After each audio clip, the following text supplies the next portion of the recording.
I want to raise an international issue of concern. Last year I visited Colombia as part of a Justice for Colombia Peace Monitor delegation.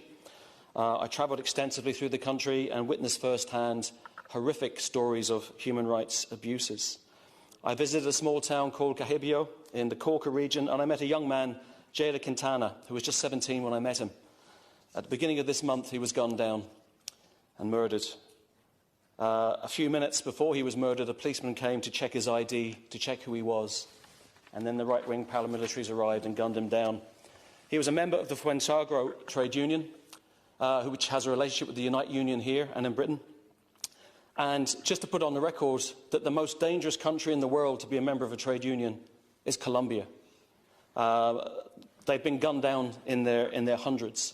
In fact, 1,000 people have been murdered since the peace process was initiated 4 years ago.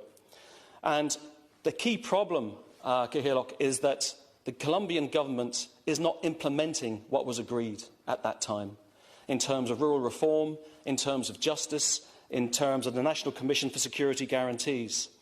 And I know the Colombian embassy is very active here in Dublin, and I want to call for a debate, a foreign affairs debate, so we can discuss this in greater detail. I have already written to the Minister for Foreign Affairs requesting a meeting, and I want to understand what measures our government are going to take to put pressure on the Colombian government, because, to be fair, while their people in the embassy are very decent and fair people, we're talking about a very, very far-right government who seem to be watching on as people are literally slaughtered month after month.